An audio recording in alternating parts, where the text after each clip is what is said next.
ఎంజీఆర్ గారిని ఇలాంటి వాళ్ళని ఆవిడ లెక్క చేసేది కాదు. రూల్ చేసింది అది ఉంటుంది అంతే. అవునవును. కానీ ఎప్పుడు పడితే అప్పుడు అలాగా నేను అమ్మదొంగప్పుడు ఉండే రూల్ ఇప్పుడు చేయలేను. అవును అవును అవును. అప్పుడు వేరు. అవునండి. మనం అప్పుడు చేయలే ఇప్పుడు చెయ్యం. అవును చెప్తున్నా ఆవిడ రూల్ చేసింది. సో ఆవిడే రిక్వెస్ట్ చేసింది మిమ్మల్ని.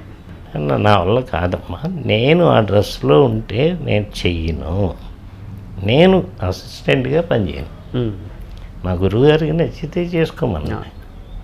ఆయనకి మధ్యలో ఇరకాటం. ప్రొడ్యూసరా నా ఫ్రెండు గురువారెడ్డి శంకరెడ్డి, అలా చాలా ఇబ్బంది పడింది. ఫైనల్కి రిక్వెస్ట్ చేసింది బాగా, అందరి ముందు నేను ఫుల్ అయిపోతా, దయచేసి చేయండి, కావాలంటే ఈ సీన్ని మెడ్రాస్ వెళ్ళినాక మెడ్రాస్లో తీసుకుందాం. ఓకే.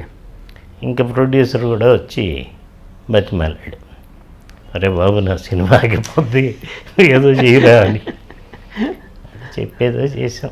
సార్ అప్పట్లో డైరెక్షన్ డిపార్ట్మెంట్ అంత పవర్ఫుల్గా ఉండేదండి? అయ్యో అప్పుడు ఎంతమంది సార్, గట్టిగా ఉంటే ఒక 20 మంది చీఫ్ అసోసియేట్లు ఉండేవారు గట్టిగా.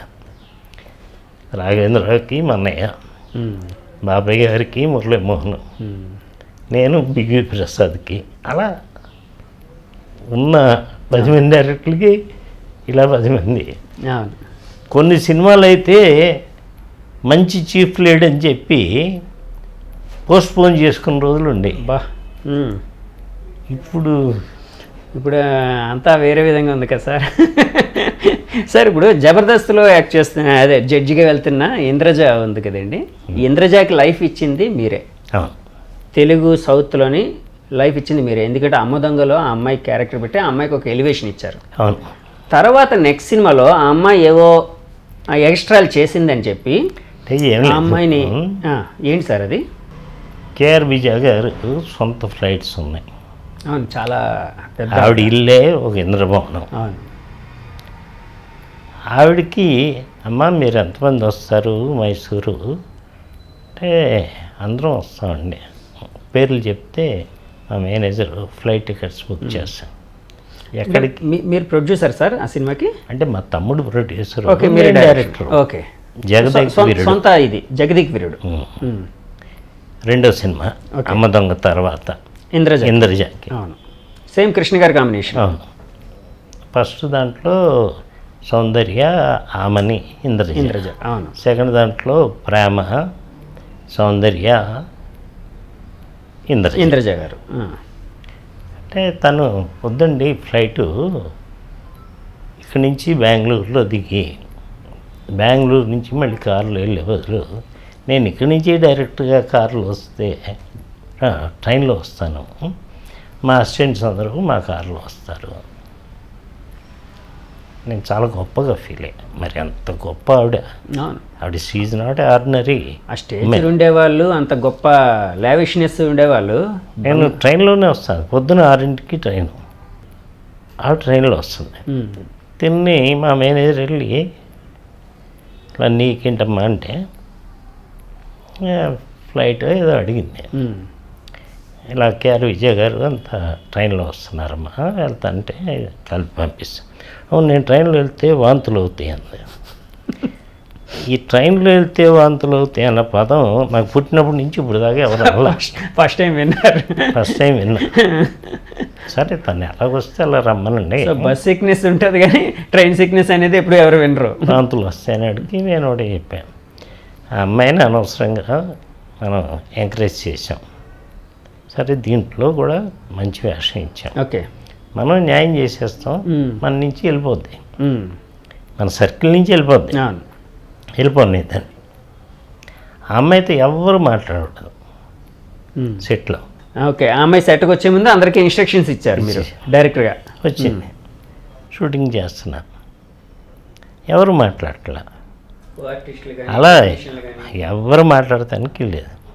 ఎందుకంటే ఎవరన్నా మాట్లాడితే వాంతి చేసుకుంటుంది ఏమో, ట్రైన్లో వెళ్తే వాంతి చేసుకుంటుందట. మరి మాట్లాడితే కూడా వాంతి చేసుకుంటానికి అమ్మాయికి అవకాశం ఉంది, కానీ ఎవరూ మాట్లాడదు. అలా వారం రోజులు షూటింగ్ చేస్తున్నాం. ఎవరు మాట్లాడుతున్నాం, ఓన్లీ నేను, మా తమ్ముడు కెమెరామెన్. షార్ట్ రెడీ అయినప్పుడు ఆ షార్ట్ చెప్పడం అంతవరకు, అంతే. అమ్మాయికి యాక్టింగ్ చెప్పడం. తర్వాత వచ్చి ఏడు చేసింది. అదండి తప్పమ్మా, నువ్వు ఇక్కడ, నేను ఇక్కడ పెట్టాం, అవును, అది మెయింటైన్ చేసుకో, అవును, అది మా దగ్గర కాదు, నువ్వు ఇంకోటి దగ్గర చెప్పుకో అవును అని ఏదో చెప్పాం. ఇంకా అక్కడి నుంచి మళ్ళీ వాళ్ళు తప్పైందని నాకు ఇంకెందుకు కాదు పడించుకుంటారు సార్. తర్వాత ఆ అమ్మాయి మీతో కలిసి జర్నీ చేసింది అంటే తర్వాత ఇంకే సినిమాలో పెట్టారు సార్? ఆ అమ్మాయిని పెట్టలేదు సార్. అలాగే ఒకటి విన్నాను, మీరు అదే కోడైరెక్టర్గా పనిచేసేటప్పుడు రావు గోపాలరావు గారు, రేలంగి నరసరావు, అల్లు రామలింగయ్య గారు, అవును. వీళ్ళిద్దరు కాంబినేషన్లో సీన్ ఉంది అంటే వాళ్ళు మహా టార్చర్ పెట్టేవారు ఏంటండి మిమ్మల్ని? మామూలు డాక్టర్ ఉండదు. ఏమయ్యా నేనే రెడీయా, వాడు రెడీయా అంటాడు ఈయన రావు గోపాలరావు గారు. ఆయన రామలింగయ్య, నేను రెడీ బాబు, తీసుకెళ్ళండి, ఆయన వస్తే నేను వచ్చేస్తా, ఏముంది అంటాడు. చివరికి వాడు కదలడు, వీడు కదలడు. గుడ్డు ముందా కోడి ముందా అలాగా అంటే ఏది కదలదు. ఇక లోపలికి వెళ్ళి గురుగారు మీరు ఒక అరిపారండి అంట. సాగర్ ఎక్కడ వాళ్ళు అంటాడు. మాకు వదండి. ఎవరు సార్? కోదండరామరెడ్డి గారు డైరెక్టర్. ఆయన ఎప్పుడు అలా మాట్లాడు, అలా మాట్లాడిస్తా. టైం బీయింగ్ మీరు మాట్లాడించేవారు. వాళ్ళు వినగానే వచ్చేస్తారు.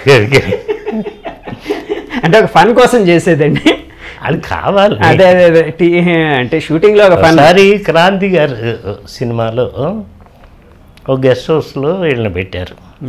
ఆయన చాలా క్లియర్గా చెప్పాడు. క్రాంతి గారు అంటే చాలామందికి భయం, ఆయన కళ్ళల్లో చూసి మాట్లాడలేము, అంత పవర్ఫుల్ ఐస్, అంత ఫ్రెండ్ అందరికీ.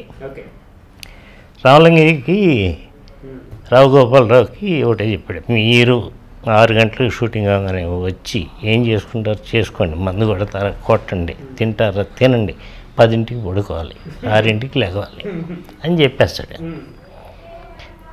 అలాగే బాబు నీకెందుకు మేము ప్రాబ్లమ్స్ క్రియేట్ చేస్తాం అని చెప్పా. మీరు చెయ్యరు, మీరు తాగినాక చేయాలనిపిస్తుంది, కాబట్టి మీరు అలా చేస్తే ఆ రోజు రాత్రే మిమ్మల్ని ఇక్కడి నుంచి బయటపడేస్తా అని చెప్పేస్తాడు. మళ్ళీ వీళ్ళు రాత్రి పెంట, వాచ్మెన్ గారి ఫోను, సార్ వీళ్ళు మళ్ళీ పెంట పెట్టారు సార్.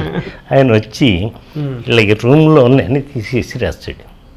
ఆయన ఆ టైంకి వచ్చేవారండి నందకుమార్ గారు. ఆయన ఫోన్ చేశాడుగా వాచ్మెన్. ఆ గెస్ట్ హౌస్ ఏదో విఐపీలకని పెడతారు, అక్కడ నువ్వు తాగేసి అది పడగొట్టి ఇది పడగొట్టి అల్లరి చేస్తే ఆడి ఉద్యోగం పోద్ది. అట్లా అంటే వాళ్ళకి ఏంటంటే ఒక చిన్న ఫన్ చేయాలనిపించేది, అంటే మీతో సాన్నిహిత్యం ఉండేది కదండి వాళ్ళకి. మీ సినిమాల్లో, మీరు చేసిన సినిమాలో రావు గోపాలరావు గారు కానీ అల్లు రామలింగయ్య గారిని కానీ ఏదైనా ఏ సినిమాలో పెట్టారు సార్? ఏమైనా పెట్టారా ఎప్పుడైనా? పెట్టలేదు. సో కథపరంగా ఆర్టిస్టులు ఎవరు ఇట్లాగానే? అవును.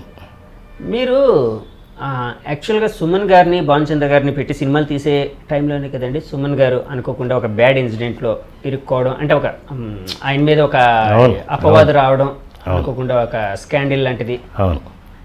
ఆ టైంలో ఎఫెక్ట్ అయిన సినిమాలో మీదేమైనా ఉందండి? లేదు, ఎఫెక్ట్ అవ్వలేదు, కానీ చాలామంది ఎఫెక్ట్ అయ్యారు. ఓకే. కాకపోతే నేను ఫ్రెండ్గా తనకేం చేయాలో చేశాను. యాక్చువల్గా అది అంటే ఆయన బ్లూ ఫిల్మ్స్ తీశారు ఇట్లాగని కదండి, యాక్ట్ చేశారనండి. ఏంటి సార్ అసలు అది? ఏ స్టేట్కైనా ఓ సీఎం, ఓ డీజీపీ, ఇంకొకళ్ళు కాంట్రాక్టర్స్ ఉంటారు కదా, లిక్కర్ కాంట్రాక్టర్, వీళ్ళ ముగ్గురే పవర్ఫుల్. ఏ స్టేట్కైనా అక్కడ ఎన్టీఆర్ పవర్ఫుల్, డీజీపీ పవర్ఫుల్. ఆయన డీజీపీ మలయాళీ, ఎంజిఆర్ మలయాళీ. ఒక లిక్కర్ కాంట్రాక్టర్ వడయార్, వాడు వెరీ పవర్ఫుల్. ఓకే. వీడి ఫ్రెండు, ఆడి ఫ్రెండ్ కమలాసన్లాగా ఉంటాడు, సుమన్ గారి ఫ్రెండ్. ఓకే. వాడు సమ్ రాష్ట్రపతికి రిలేషన్ అవుతాడు. అప్పటి రాష్ట్రపతికి. ఓ, వాడు వడయారు కూతురు లవ్ చేశాడు. ఈ లిక్కర్ కాంట్రాక్టర్ ఎవరైతే ఉన్నారో వాళ్ళ డాక్టర్ని లవ్ చేశారు. మనందరికీ 32 పళ్ళు ఉంటాయి, దానికి 74 ఉంటాయి. వాడు ఎందుకు లవ్ చేశాడు ఇప్పటికి నాకు అర్థం కాదు. అంటే వడయారు డబ్బంతో దొబ్బేద్దామన్నా ఏంటో నాకు అర్థం కాల. Single time settlement. సుమన్కి ఏంటంటే ఆ డీజీపీ కూతురు వీటంటే ఇష్టం. సుమన్ అంటే ఇష్టపడేది డీజీపీ కూతురు. సుమన్ ఎక్కడ షూటింగ్ అన్నా డీజీపీ కూతురు అండి, లేకపోతే డీజీపీ. ఓకే, సుమన్ గారిని డీజీపీ కూతురు ఇష్టపడేది, వడయార్ గారి కూతుర్ని సుమన్ గారి ఫ్రెండ్ ఇష్టపడేవాడు. ఓకే, ఆడు అసలు బైక్ని తీసుకెళ్ళి ఇలా లేపేసి ఇలా తిరిగి ఇలా పెడతాడు. చాలా విన్యాసాలు చేశాడు సార్. ఆయన కూడా యాక్టర్ అండి? కాదు, అంటే ఏదో రాష్ట్రపతి మనోడో ఏదో. సరే, ఈ డీజీపీ కూతురు సుమన్ షూటింగ్ ఎక్కడుంటే అక్కడికి వెళ్ళిపోతాయి. అమ్మాయికి పోలీస్ ఎస్కార్ట్ అంతా కదా. దీనికి సుమన్కి ఏమి ఇష్టం లేదు. ఆ అమ్మాయి వన్ సైడ్ ఇష్టపడి. ఓకే, డీజీపీకి ఏంటంటే నా కూతురికి పెళ్ళయింది వీడితో తిరుగుతుంది అన్న ఫీలింగే. సో ఈ సిచ్యువేషన్లో ఏమైంది సార్? ఎంజీఆర్ గారు పిలిపించారు సుమన్ని. బాబు నువ్వు యాక్టర్, చాలా భవిష్యత్తు ఉంది నీకు, నువ్వు సహనటుడివి, ఇలాంటివి అన్నీ ఉంటే నువ్వు దూరంగా పెట్టుకో అని. అప్పటికి ఎంజీఆర్ మాట్లాడే పొజిషన్ కాదు. ఓకే, ఆయన రాస్తాడు, ఇస్తాడు. వీడు చెప్తే వాళ్ళకి తెలుస్తుంది, కానీ ఆయన చెప్పలేడు. ఓకే, నాకు చెప్తాం కాదు, అది చెప్పాల్సింది అమ్మాయికి అని చెప్పి ఇతను స్మూత్గానే చెప్పినా అది ఆయనకి ఇష్టం లేదు, ఆయన చెప్పిన విధానం. దాంతో ఒకరోజు ఎక్కడో అమీర్పేట లాంటి సెంటర్లో ఏదో బీభత్సం చేశాడు అని పోలీసులు పెట్టారు కేసు. అంటే కాదు సార్, ఇప్పుడు ఎంజీఆర్ గారు సుమన్ గారికి చెప్పారు, సుమన్ గారు అయితే ఆయన వైపు నుంచి ఎలాంటి లవ్ లేదు ఆ అమ్మాయి మీద. అది మనకు తెలుసు, వాడికి తెలుసు, సుమన్ గారికి తెలుసు. కానీ అవతల ఆయనకి అంటే అమ్మాయి ఫాదర్కి సరే ఇంకా ఏదో ఉందనే ఒక కంక్లూజన్లో వాళ్ళు ఏమనుకుంటారంటే మా అమ్మాయి వస్తే నువ్వు దుబాయ్ అనొచ్చు కదా అనే టైప్లో ఉంటుంది. మీ అమ్మాయిని నువ్వు చేసుకోలేవు, ఎదురువాడి మీద పడతావు, అట్లా జరిగింది అది. ఇంకా అప్పుడు అరెస్ట్ చేశారు. వాళ్ళ అమ్మగారు ఇప్పుడు అలెగ్జాండర్ అని గవర్నర్ ఏడీసీ. అవునండి, ఆయన పవర్ఫుల్. వాళ్ళ అమ్మగారు ఆయన కూడా గవర్నర్గా చేసినట్టున్నారు కదా సార్, అలెగ్జాండర్ గారు కదా. ఆయన వాళ్ళ అమ్మగారి క్లాస్మేట్, సుమన్ గారు వాళ్ళ అమ్మగారి క్లాస్మేట్. తను చెప్పుకుంది యాక్చువల్గా ఆ కేసులో 1 year దాకా బయటకు వస్తానికి లేదు. ఏ కేసు పెట్టారు సార్ ఆయన మీద? ఏదో పబ్లిక్లో న్యూసెన్స్ చేశాడు. పబ్లిక్ న్యూసెన్స్ అండి. మరి ఏంటి సార్, ఆయన చాలా ఘోరంగా బ్లూ ఫిల్మ్లు అంటే అప్పట్లో బ్లూ ఫిల్మ్ అనేది చాలా అవి బయటికి చెప్పరు కదమ్మా. కాదు సార్, అనుకునే మీడియా అలాగా లెవెల్లోని పేపర్లో వచ్చినాయి అవి ఇవి అన్నీ అబద్ధాలే. బట్ డెఫినెట్గా వాళ్ళ ఫ్రెండ్కి వీడియో షాప్ ఉంది, అప్పుడు క్యాసెట్స్, అక్కడ చాలామంది అమ్మాయిలు వస్తూ ఉండేవారు. అది పైగా చాలా పెద్ద prime place, Adyar gate hotel ఆపోజిట్లో వాళ్ళ ఇల్లు, అక్కడంతా చాలా కాస్ట్లీ. అక్కడ ఉండేవాడు. అక్కడ వీడు సాయంత్రం షూటింగ్ అయిపోయినాక ఇంకోటి ఎంతైనా హీరో కదా, వెళ్తాడు, అందరూ అభిమానిస్తారు, క్రేజ్ అనేది ఉండేది. అవును, పైగా వీడు చాలా అందగాడు. అవును, అవునండి, చాలా అందగాడు. అవును. అప్పుడు రకరకాలు అనేవారు. యాక్చువల్గా వీడు అరెస్ట్ అవుతాడని రామానాయుడు గారికి ముందే తెలుసు. మరి ఆయన సర్కిల్ వేరు కదా, ఆయనకి ఇన్ఫర్మేషన్ వచ్చింది ఉంది. అప్పుడు సుమన్తో తీయాల్సిన సినిమాని ఆపేశాడు, షూటింగ్ స్టార్ట్ చేయలే. ఓకే. అంటే కొంచెం హై లెవెల్లో కొన్ని విషయాలు తెలుస్తూ అదే ఉంటాయి అదే కదా. అవునండి అవును సో అది బయటికి చెప్పకుండా ఆపేశారు. తర్వాత తెలుస్తాయి కదా. అవునండి అవును. సో సుమన్ గారు వాళ్ళ మదర్ సహాయంతో ఆయన అలెగ్జాండర్ గారికి అంటే అప్పుడు గవర్నర్ గారికి ఫ్రెండ్ అవ్వడం వలన ఏడీసీ ఏడీసీ సో ఆ విధంగా బయటపడగలిగారండి ఆయన. కానీ జైల్లో ఉన్నారు కదా సార్ చాలా కాలం. జైల్లో ఉన్నాడు. జైల్లో ఉండగా తనకు బెయిల్ ఇచ్చారు. బెయిల్ రాకూడదు, రాదు ఆ చట్టంలో, ఆ సెక్షన్లోనే. ఓకే రాదు. వాళ్ళ అమ్మ అదృష్టం. వాళ్ళ అమ్మ ఎప్పుడు దేవుడిని తన విద్యనే నమ్ముకుంటుంది. తన కొడుకుని బాగా చూసుకోవాలి అనేది వాళ్ళ మదర్ యాంబిషన్. సో ఈవిడ గవర్నర్ని కలుస్తూ ఇవన్నీ చేసేది. మొత్తానికి 2-3 monthsలో బయటకు వచ్చాడు. ఆ కేసులన్నీ మాఫీ అయిపోయి కదండి. ఏం అప్పటికి అవ్వలా. అప్పుడు కావలేదు నేను చెప్పే అప్పటికి. అది 85 ఎప్పుడో. నా డాకు 84 అయిపోయింది.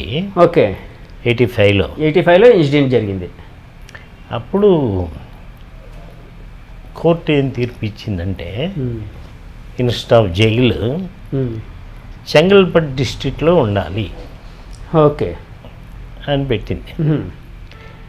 ఆ చెంగల్పట్ డిస్ట్రిక్ట్లో ఉండేదానికి ఇప్పుడు ఆర్ఆర్ డిస్ట్రిక్ట్ అంటాం. అప్పుడు మదురైలో ఉన్నాడు. మదురైలో తినకు భయం. ఎవడు నన్ను మదురైలో ఉండమని ఎందుకు అంటున్నారు అని భయం ఉంటుందండి. అవును, వీడు అంటే అవతల వాళ్ళు అంత పవర్ఫుల్ కదండి. అమ్మో. అవును. అక్కడ ఉంటూ 4-5 రూమ్స్ తీసుకున్నాడు. అంటే ఈ ఫ్లోర్లో అంతా వాడి మనుషులే ఉండాలి. ఓకే ఉన్నాడు. చాలా కాస్ట్. పైగా సుమను జైలుకి వెళ్ళే ముందు వాడి దగ్గర డబ్బు అంతా ఫ్రెండ్స్కి ఇచ్చేవాడు. సో ఇప్పుడు జైలు నుంచి 5 గంటలకు రిలీజ్ అయ్యి వచ్చాడు. ఫ్రెండ్స్ దగ్గరికి వెళ్ళాడు. డబ్బు ఏమన్నా ఉందా అని. ఎవడో రూపాయి ఇవ్వాల. వీడు రేపు పొద్దున్న ఫ్లైట్లో మదురై వెళ్ళాలి. రేపు పొద్దున మదురైలో 10ంటికి సంతకం పెట్టాలి. ఓకే అక్కడ పోలీస్ స్టేషన్ అఫీషియల్స్ మధ్య సంతకం పెట్టకపోతే మళ్ళీ ప్రాబ్లం. అవును, బెయిల్ అనేది రద్దు అయిపోతుంది కదండి. సరే ఈలోపు నేను ఆర్ నాగేశ్వరరావు కొడుకు, నేను ఆర్ నాగేశ్వరరావు అంటే విలన్గా చేసేవారు. ఎన్టీఆర్ గారికి వాళ్ళకి పోటీగా చాలా హైట్గా ఉండేవారు ఆర్టిస్ట్. దొంగరాళ్ళలో మంచి క్యారెక్టర్. అవును అవును. ఆడు నేను మేమందరం మదురైలకి బస్సులో వెళ్ళాం నైట్. ఈయన్ని తీసుకునండి సుమన్ గారిని తీసుకుని. ఈడు పొద్దున్న ఫ్లైట్లో వస్తాడు. మరి డబ్బులు ఎలా సమకూర్యారు సార్? ఆడేదో అదే అదే ఫ్రెండ్స్ అయితే ఇవ్వలేదు పాప, ఏదో అవస్థలు పడి వచ్చారు. అప్పుడు సారథి అని మేనేజర్ ఉండేవాడు, చనిపోయాడు. తనేదో ఏర్పాటు చేసి ఉంటాడు. ఓకే. మేము మటుకు మా సొంత డబ్బు. మీరు మదురై వెళ్ళిన తర్వాత ఏం చేశారు సార్? అంటే ఆయనకి మోరల్ సపోర్ట్ లాగా? అంతే వెళ్ళి మేము ఒక 3-4 days ఉండి ఏమవుతుంది అడిగి ధైర్యం చెప్పి మేము వచ్చేసాం. రకరకాల పాత పేపర్లు అన్నీ చూసినప్పుడు తెలిసిన విషయం ఏంటంటే చాలా గాసిప్స్ వచ్చాయి. సుమన్ గారు జైలుకి వెళ్ళడానికి పలానా వాళ్ళ కారణం అని చెప్పి. ఈవెన్ చిరంజీవి గారి మీద కూడా, అంటే అప్పుడు పత్రికలు అట్లా రాశాయి. అంటే అది అడుగుతున్నాను నేను, అంతవరకే నేను. అంటే అందులో నిజం ఉందని కాదు నా ఉద్దేశం. అంటే సుమన్ అనే వ్యక్తి ఒక అందగాడు, అప్పుడే ఒక యాక్షన్ సినిమాలు చేస్తూ ఒక మంచి హీరోగా ఎమర్జింగ్ అవుతూ ఉన్నాడు, ఎదుగుతూ ఉన్నాడు. సో నాకు పోటీ వస్తాడు అనే కాన్సెప్ట్లో చిరంజీవి గారు చేయించారని చెప్పి అప్పట్లో పత్రికల్లో చాలా ఘోరమైన రాతలు వచ్చాయండి. అవి మీరు చూసే ఉంటారు కదండి. అప్పుడు అవి చూసినప్పుడు మీకు ఏమనిపించింది సార్? అవన్నీ అబద్ధాలు. అప్పుడు చిరంజీవి ఏం పెద్ద హీరో కాదు. ఒక్క ఖైదీ ఏదో ఒకటి వచ్చింది. ఎవరి ఇమేజ్లు వాళ్ళకు ఉన్నాయి. డెఫినెట్గా సుమన్ అందగాడు, దాంట్లో డౌట్ లేదు. అలా అని ఒక చిరంజీవి గారు, ఒక సాగర్ గారు ఆ లెవెల్కి చేయలేరు. ఇంపాసిబుల్. ఇది జరిగింది 3 పిల్లర్స్కి మధ్యన. ఒక ఒడయార్, ఒక డీజీపీ, ఒక ఎన్టీఆర్. ఈ ముగ్గురే ఒక సిటీకి అధిపతులు తమిళనాడుకి. సో వీళ్ళ ముగ్గురికి జరిగిన అన్యాయమని మీకు నేను చెప్పింది. అందులో వాళ్ళు అన్యాయం అనుకుంటున్నారు, అది అన్యాయం కాదు. అవును, సుమన్ గారి పాయింట్ ఆఫ్ వ్యూలో అసలు ఆయనకి ఏ పాపం తెలియదు, ఏ పాపం తెలియదు, క్వశ్చనే లేదు, ఇరికించారు ఫ్రేమ్డ్గా అంతే. అది ఆ డీజీపీ పవర్స్తో ఇరికించారు, అవును. అలా జైలుకి వెళ్ళాడు. ఇంకోటండి, చిరంజీవి గారికి ఆ టైప్ ఆఫ్ మెంటాలిటీ కూడా లేదు కదండి. ఆయన ఫస్ట్ నుంచి ఆ టైప్ ఆఫ్ మెంటాలిటీ కూడా కాదు అన్నీ కదండి. ఎద ఊహలు సార్. అప్పట్లో రకరకాల గాసిప్ పత్రికలు ఇవి అవి ఈ చాలా విధంగా తప్పుడు ఆరోపణలు. చిరంజీవి గారు కూడా చాలా హర్ట్ అయ్యి ఉంటారు కదండి ఆ వార్తలు చూసినప్పుడు. డెఫినెట్ గా హర్ట్ అవుతుంది కదా సార్. డెఫినెట్గా అట్లా ఏమాత్రం సంబంధం లేదు దానికి. జరిగింది నిజమే అయితే నువ్వు చెప్పుకున్నా బాధపడవు, జరిగింది అబద్ధమైనప్పుడు అందరం బాధపడతాం. అవును, అదే నాకు జరిగినా బాధపడతాం. అవునండి, ఎవరైనా. సార్ అలాగే మాస్ మహారాజాగా పిలువబడుతున్న రవితేజ, అంటే ఇప్పుడు మాస్ మహారాజా అని అందరూ వాళ్ళ అభిమానులు బయ్యర్స్ వాళ్ళు పిలుచుకుంటూ ఉన్నారు. చాలా పెద్ద హీరోగా ఉన్నాడు అతను. ఒకప్పుడు చిన్న హీరోగా ఉండేటప్పుడు మీ సినిమా క్షుద్ర అనే సినిమా చేశాడు. అవును. ఆ తర్వాత అతని సినిమా ఇట్లు శ్రావణి సుబ్రహ్మణ్యం అనుకుంటాను, అది రిలీజ్ అయ్యి ఒక మంచి రేంజ్ వచ్చేసింది. అవును. మీది షూటింగ్ సగంలో ఉంది ఆ సినిమా. అప్పట్లో ఆయన వచ్చి సినిమా చేయను అని అన్నాడంటండి, మీతో గొడవ పడ్డాడట, నిజమేనా అండి? కమిట్మెంట్ సరే, నువ్వు మాటలు. కాకపోతే ఏంటంటే నేను కానీ ఒక ఇష్యూ అయితే నడిచింది కదా సార్, ఏదో చిన్న ఇష్యూ అయితే నడిచింది కదండి. అది నా పర్సనల్. ఓకే. ఆ సినిమాకి డేట్లు ఇచ్చాడు, చేసాం, అంతా అయిపోయింది. ఆ ఫస్ట్ ఏదో క్షుద్ర అనుకున్నాం, తర్వాత అన్వేషణ అన్నాం, ఏదో జరిగిపోయింది. సినిమా అనుకున్నంత బాగా ఆడలా. సో న్యాచురల్గా హిట్ అయితే మనకు క్రేజ్ ఉంటుంది, హిట్ కానప్పుడు క్రేజ్ రాదు. అది జరిగేటప్పుడే నేను అతను హైయెస్ట్ తీసుకున్న అమౌంట్ని అడ్వాన్స్కి ఇచ్చా. అడ్వాన్స్గా. ఓకే. తను 10 రూపాయలు తీసుకుంటున్నాడు అంటే హైయెస్ట్, నేను 10 రూపాయలు అడ్వాన్స్కి ఇచ్చా. అంటే ఇది మీరు ఇట్లు శ్రావణి సుబ్రహ్మణ్యం కంటే ముందు ఇచ్చిందే కదండి? కొంచెం అటు ఇటు. అదే ముందే, ఒక నెల అటు నెల ఇటు. సరే. ఎందుకు ఇంత అన్నాడు. అదేం పెద్ద డబ్బు కాదులేమయ్యా, ఉంచు అన్నా. తర్వాత మాకు కుదరలా, ఆయన డేట్స్ ఇస్తాం, నాకు కుదరలా.